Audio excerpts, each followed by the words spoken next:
All right, they only give me 5 minutes to explain this, so it's going to be quick. Feel free to pause anywhere.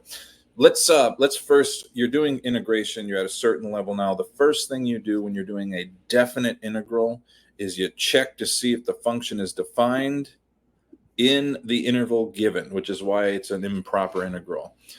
So clearly, this function here has 2 points where it makes the denominator equal to 0, which makes the function undefined.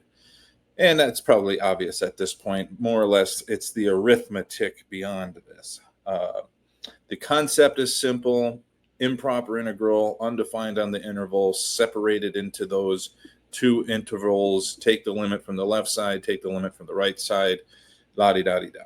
The biggest mistake students make in this type of arithmetic is a negative sign. So let's go through this real quick. Okay, so you separate this part. You see that you got to do partial fraction decomposition. You do the partial fraction decomposition, then you rewrite it. Now you've got this new integral, and it's a sum of 2 integrals at this point. And then you're going to look at this. Now you can write it. You can replace the number 2 with the letter t and go, the limit is x goes to t or whatever. You can write that. It's really not necessary. However, if that's the way the professor wants you to do it. But writing lim x2 t, that's a whole, like, another 5 symbols times 4. That's a lot of writing, okay? That can be the difference between solving a problem on the exam and not solving another problem because of the time. So be smart with your notation, but always make sure it's okay with the professor. So the way I would do it here is I would skip writing the limit until the end.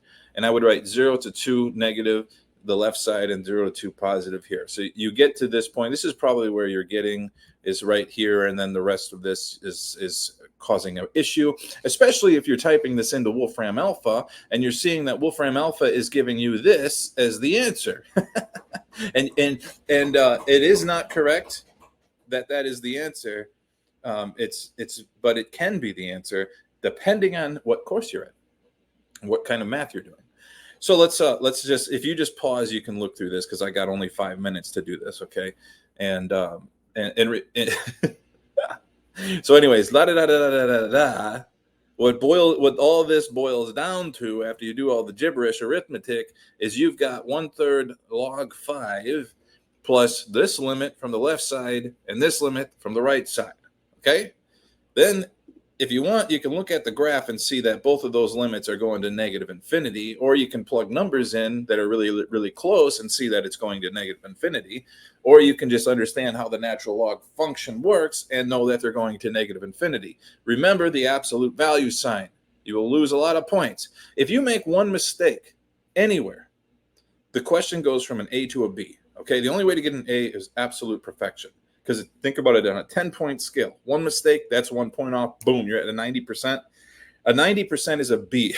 It's not an A minus. It's a B. Because you're going to lose points everywhere else, and it's going to shave that off.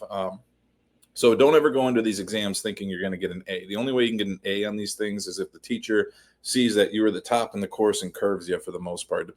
That's not always the case, but just think about understanding this stuff and doing it correctly versus getting the right answer, because anybody can plug this stuff into a calculator and get the answer. Anyway, so you get down here, you get negative, you go from this part here to negative infinity, you get negative infinity minus infinity. These are 2 different curves. They're not identical. Even if they were identical, we don't know what's happening at infinity, so they do not equal 0. However, and we're not taking the limit. That is not indeterminate form. Infinity minus infinity right here, that's not indeterminate form, because indeterminate form comes from a single limit. These are 2 different limits, okay? This is limit for 2 to the left side, 2 to the right side. It's not indeterminate. It's separate because that comes in one limit. Be careful. There's a million things that you got to know here to do this right. It's a lot of information. And because this is the case, and we don't know what infinity minus infinity equals, this does not converge. I'm almost out of time, 30 seconds. However, if you use the Cauchy principal value and say infinity minus infinity could be equivalent to 0 because they're so close, then you could say that. That's what Wolfram Alpha is telling you if you're plugging this into a calculator. But the answer does not converge, okay? Unless I made a typo here and it's all different, then that would be same. But I verified everything pretty closely. So good luck.